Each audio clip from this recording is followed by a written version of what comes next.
சற்று முன் கிடைக்கப்பெற்ற மிக முக்கியமான செய்தி ஒன்று வெளியாகியுள்ளது. அதிமுகவில் எடப்பாடி பழனிசாமிற்கு மரியாதை இல்லை.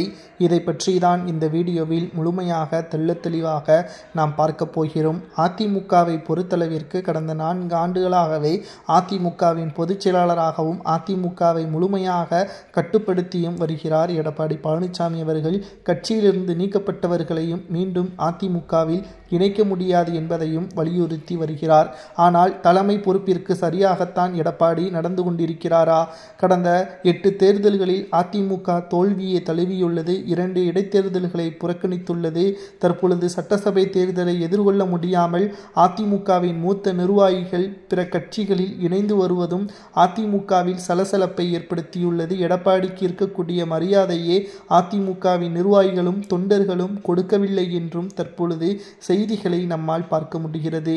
அதிமுகவில் எடப்பாடி பழனிசாமி அவர்கள் தான் அனைத்திற்கும் ஒட்டுமொத்த பொறுப்பு என்பது போல் செயல்படுகிறார். வெற்றிக்கு மட்டும்தான், தோல்வியை பொறுத்தளவிற்கு அதிமுகவின் தொண்டர்கள் சரியாக வேலை செய்யவில்லை என்றும் அதனால்தான் தோல்வியை அடைந்துவிட்டோம் என்பதையும் மக்களவை தேர்தலின் பொழுது எடப்பாடி கூறியிருந்தார். அதிலிருந்து தான் தற்பொழுது வரை எடப்பாடி மீது அதிமுகவின் தொண்டர்களும் நிர்வாகிகளும் கோபத்திலும் மரியாதை இல்லாமலும் இருப்பதாக நம்மால் பார்க்க முடிகிறது.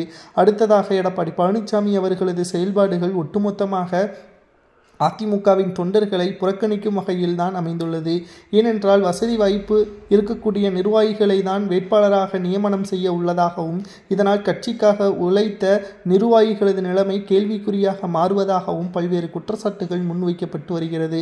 இதனால் மூத்த நிர்வாகிகளுக்கும் எடப்பாடிக்கும் இடையே பிரச்சனைகள் அதிகரித்திருப்பதாகவும் நிர்வாகிகள் பூத் கமிட்டிகளை அமைப்பதில் இதனால் சிக்கல் ஏற்படுவதற்கான வாய்ப்புகள் இருப்பதாகவும் எடப்பாடி பழனிசாமிக்கு மரியாதை கொடுக்க முடியாது என்பதற்கேற்ப நிர்வாகிகள் கூறியிருப்பது அதிமுகவின் அரசியல் வட்டாரத்தில் பரபரப்பை ஏற்படுத்தியுள்ளது. இந்த சட்டசபை தேர்தலில் வெற்றி அடைய வேண்டும் என்ற கட்டாயத்தில் அதிமுக இருக்கிறது. அதிமுக தோல்வியை தழுவும் பட்சத்தில் எதிர்க்கட்சி அந்தஸ்தை கூட கிடைக்காது என்ற பல்வேறு தகவல்களும் சமூக வலைதளங்களில் கூறப்பட்டு வருகிறது. அதிமுகவில் எடப்பாடி பழனிசாமிற்கு உரிய அங்கீகாரத்தை அதிமுகவின் தொண்டர்கள் கொடுக்கவில்லை என்பது சரிதானா? அதற்கு காரணம் எடப்பாடி பழனிசாமியின் செயல்பாடு தொண்டர்களை திருப்திப்படுத்துவதாக இல்லை என்ற தகவலை பற்றி உங்களது கருத்துக்களையும், மரியாதை கொடுக்கவில்லை என்பது உண்மையா? அதிமுகவில் எடப்பாடி பழனிசாமி சிறந்தவரா அல்லது அவர் அதிமுகவிற்கு தேவையே கிடையாதா என்பதை உங்களது கருத்துக்களை கமெண்ட் வாயிலாக கூறுங்கள்.